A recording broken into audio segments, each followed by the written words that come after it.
তাকে ঘেটি ধরে সরানো হবে। এই ওয়াকার কি এমনি যাবে? বাংলাদেশের জনগণ যদি আইয়ুব খানকে সরাইতে পারে, বাংলাদেশের জনগণ যদি পাক বাহিনীকে পরাজিত করতে পারে, আর দেশি সেনাবাহিনী ওয়াকার, দালাল ওয়াকার, বেইমান ওয়াকার, গাদ্দার ওয়াকার একে হটাতে পারবে না? ৭১ কি আমরা মোল্লাদের হটাইনি? তারা তো সহজে যাবে না। যতক্ষণ ঘেটি না ধরা হবে তখন যাবে না। তো আওয়ামী লীগ নাই, ছাত্রলীগ নাই, যুবলীগ নাই, কৃষক লীগ নাই, শ্রমিক লীগ নাই, আওয়ামী মহিলা লীগ নাই, আওয়ামী যুব মহিলা লীগ নাই, তাহলে কার এত ভয়? কেন সেনাবাহিনী?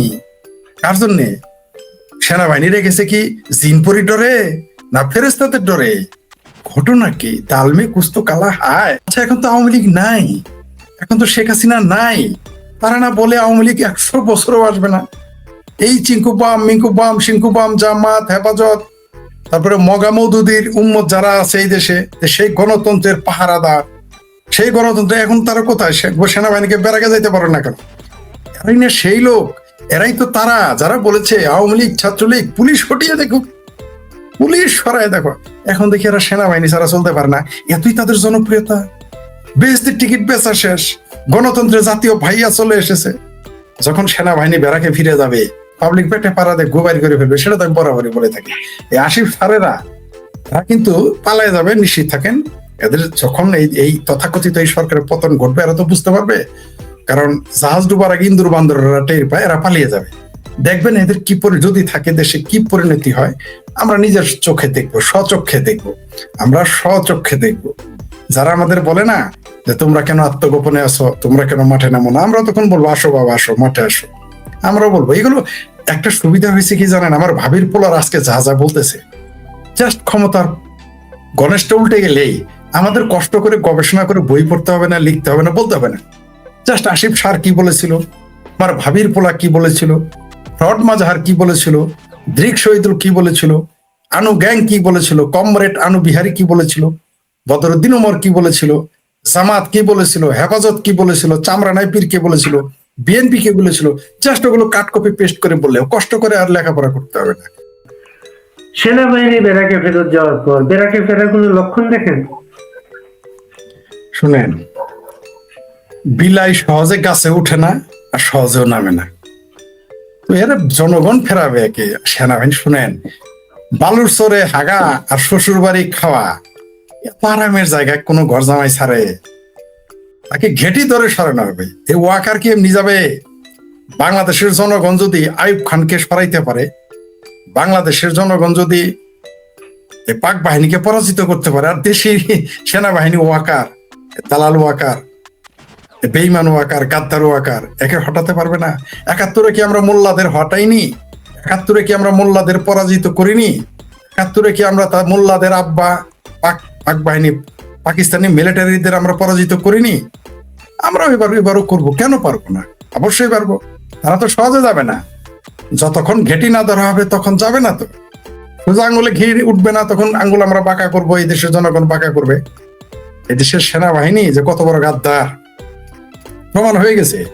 এখন সেই প্রগতিশীলেরা কোথায়? চিঙ্কুবাম কোথায়? মিঙ্কুবাম কোথায়? সেই গণতন্ত্রের পাহারাদারের এখন কোথায়?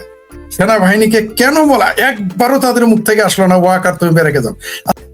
মানে এরা এত জনপ্রিয়, আওয়ামী লীগ এত জনপ্রিয়, মানে বিএনপি এত জনপ্রিয়, জামাত এত জনপ্রিয়, আমার ভাবির পোলারা এত জনপ্রিয়, আওয়ামী লীগ নিষিদ্ধ করেও তারা শান্তিতে ঘুমাইতে পারে না। ছাত্রলীগ নিষিদ্ধ করে এরা না বলে সব পালিয়ে গেছে। পালানোর শক্তি আর কোনোদিন আসবে না। পরাজিত শক্তি আর পরাজিত পলাতক শক্তি আর কোনোদিন ক্ষমতায় ফেরে না। সেনাবাহিনী কেন? সেনাবাহিনী মানে হাত পা বেঁধে আপনি বলেন ফরিদ তুমি আমার সাথে সাঁতার দাও, এই দেখো আমি আব্দুল বারি কিভাবে আমি অস্ট্রেলিয়ার সুইমিং পুলে সাঁতার কাটি, তুমি ফরিদ তো পারো না, কিন্তু আমার হাত পা বেঁধে রেখেছেন। হাত পাটা খুলে দেখেন না, আপনি তো সুইমিং পুলে সাঁতার, আমি তো যমুনা নদী পার হয়ে যাবো।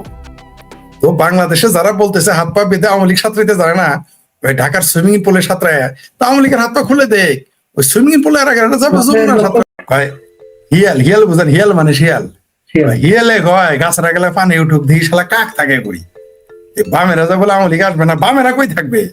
গাছরা গেলে পানি উঠলে শিয়াল কই থাকবে? এই চিন্তা করেন, একবার কাকের চিন্তা করতেছে। এক হাঁটু এক কোমর পানি হলে তো শিয়াল মরে বোধ, আর কাক তো গাছরা গেলে পানি উঠলো 3 দিন আকাশে উড়ে উড়ে থাকবে। এনাদের পরিণতি কি হবে? বামেরা তো একবারও বলে না সেনাবাহিনী বেড়া, এন না বামেরা না তো সেনা বিরোধী, বামেরা না তো স্বৈরাচার বিরোধী, বামেরা না তো কি জলপাইরং বিরোধী, এখন বলে না কেন সেনাবাহিনী বেড়াকে কেন যায় না? কেন আমি শেখ ফরিদ সারাদিন আমাকে বলতে হয়? কেন বামের নেতা, বড় বড় নেতা, পাতি নেতা, খাতি নেতা, সাথী নেতা, বাম সিংহ বাম এগুলো বলে কেন? ও ভয় করে, এরা সব বিপ্লবী মহান নেতা। ও এত আচ্ছা, একটা কাজ ভালো হয়েছে বুঝছেন বাড়ি ভাই, আমি আমি খুব খুশি, কারণ আগামীতে কোনোদিন বিপ্লবী সরকার আসলে সেনাবাহিনী দিয়েও চলবে, বিপ্লবী বাহিনী দিয়েও চলবে। তখন কি বলবে এই বামেরা? তখন কি বলবে জামাত? তখন কি বলবে? আগে তো পুলিশ রাখলে দোষ হইতো, এখন আর্মি রাখলেও দোষ নাই। আগামীতে আমরা আর্মি দিয়ে চালাবো, সমস্যা কি? আর্মিদের আমাদের তো টেনশন করার কিছু নাই। আর্মি তুমি কার যখন যায়, আমার মোল্লা তুমি কার যখন যায়। আর্মিদের কিছু মিশন দিলে, আর এখন 2 বেলা খাবারের ব্যবস্থা করেছে শেখ হাসিনা, মাংস তখন 3 বেলা দিব আমরা। আর মোল্লাদের যে 500 টাকা দিতে মনে 1000 টাকা দিব। কিন্তু এইবার সতর্ক থাকবো আমরা, এইবার আমরা চোখ কান খোলা রাখবো যাতে গাদ্দারি না করতে পারে মোল্লা আর মিলিটারি। আমরা তাদের উপরে আমরা চোখ রাখবো, তাদের বিশ্বাস করবো না, তাদের বলবো দোস্তি পাক্কা, খরচা আপনার। মৌলবী তুমি মসজিদেই থাকো, মেম্বারেই থাকো, মিলিটারি তুমি বেড়াকে থাকো, সুদূর বুদুর করবাতে তোমাদের কিভাবে টাইট দিতে হবে আমরা জানি, আমরা শিখে ফেলেছি। এখন আমরা শিখে ফেলেছি, ঠিক আছে? আমরা সব আফ্রিকানে রেখে দেবো, বাংলাদেশ সেনাবাহিনী সব আফ্রিকা রেখে দেবো, যা বাবা অনেক মিশন করে রাখা। মিশনে যে সেনাবাহিনীর কামটা কি আপনি বলেন তো? সারা পৃথিবীতে আজ থেকে 20-25 বছর আগে হিসাব করা হয়েছে, 20 বছর আগে নাকি 25 বছর আগে, যে পৃথিবীর 29% প্রত্যেক মানে গড় 29% রাজস্ব, 29% খরচা এই সেনাবাহিনীর পক্ষে। সেনাবাহিনীকে দেওয়া কেন? কি কাজ এদের? কি কাজ? প্রোডাক্টিভ এরা কি দিয়েছে আমাদের? এদের এটা তো কাজটা কি? বাংলাদেশে সেনাবাহিনী হ্যাঁ, সারা পৃথিবীতে, সারা যেটা দেওয়া হয়, পৃথিবী অডিট হয় না। বাংলাদেশে এটা অডিট হয় না কিন্তু। অডিট তো হয়ই না। বিজ্ঞান ও প্রযুক্তি খাত নাম দিয়ে সেনাবাহিনীকে সব টাকা দিয়ে দেওয়া হয়। এদের কত টাকা দেওয়া হয় আমাদের জানানো হয় না। বললাম তো বিজ্ঞান ও প্রযুক্তি খাত, সরাসরি সেনা লিখলে তো মানে এটা কিন্তু অনেকে জানে না। ক্রেডিট করেছে খরচ যায় শিক্ষা খাত থেকে, যে টাকা যেটা যায় আমার সাধারণ শিক্ষা খাত ওই টাকাটা পায় না, সাধারণ স্কুল কলেজে এই টাকাটা পায় না, ক্রেডিট কলেজ পায় কিন্তু তারা নিয়ে যায় কিন্তু। সারা পৃথিবীতে 29% যদি খরচ চলে যায়, এই 29% দিয়ে পৃথিবীর সকল সমস্যার সমাধান করা সম্ভব। সেনাবাহিনী কেন পালেন? নিরাপত্তার জন্য। কি দরকার? আপনি যদি এটা না পালেন, আপনি নিরাপদ বেশি। আপনি যদি কোনো কুকুর পালেন বা সাপ পালেন, পাললে যদি বেশি লাভ হয় আর না পারলে বেশি লাভ হয়, কোনটা করবেন আপনি? এই দেশের পৃথিবীর মানুষকে আমাদের বুঝাইতে হবে। মানুষ এগুলোর সামনে এগুলো আলোচনা করবে না। ওই যে বাংলাদেশের মাদ্রাসায় বলৎকার নিয়ে যেমন সামনে আলোচনা করে না বুদ্ধিজীবীরা, বাংলাদেশ না এই পৃথিবীর বুদ্ধিজীবীরা এগুলো আলোচনা, আমরা সেটা নিয়ে কাজ করতেছি।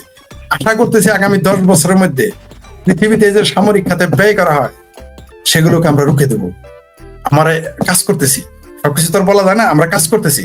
সারা পৃথিবীতে সামরিক শক্তিতে সামরিক খাতে যে ব্যয় করা হয় এটাকে আমরা সংকুচিত করাবো। সারা পৃথিবীতে আমরা কাজ করে যাচ্ছি। আমরা আশা করতেছি এই বছর না পারে আগামী বছর, আমরা 10 বছর কাজ করবো, তারপরে কি পাবো না?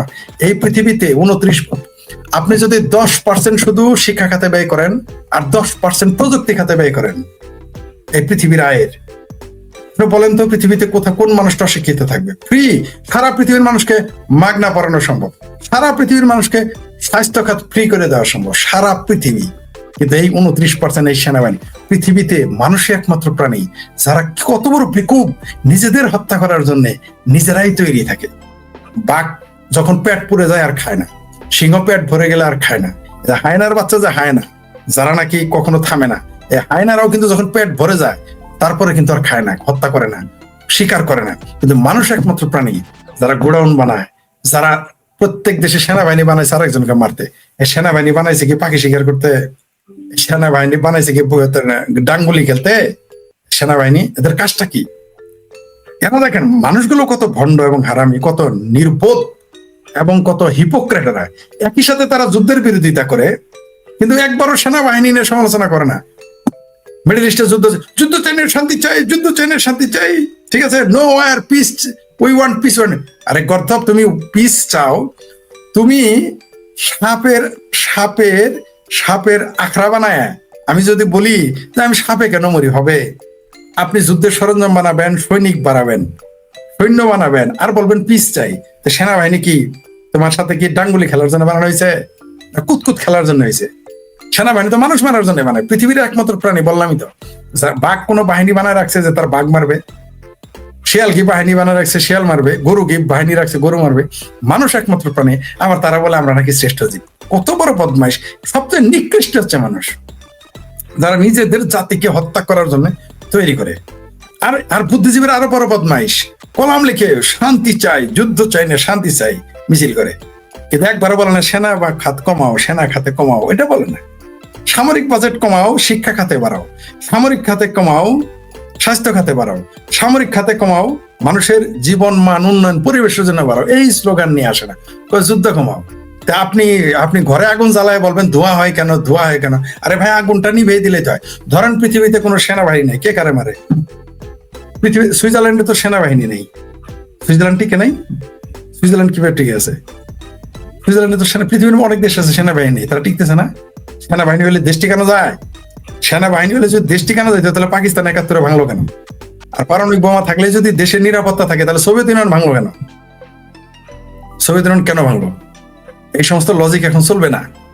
আপনি সেনাবাহিনী দিয়েও আপনার নিরাপত্তা আপনি রক্ষা করতে পারবেন না, বরং এগুলো বাদ দেন, এগুলো কমাইতে হবে। পৃথিবীতে নতুন স্লোগান আসতেছে এবং এগুলো আমরা বাস্তবায়ন করবো।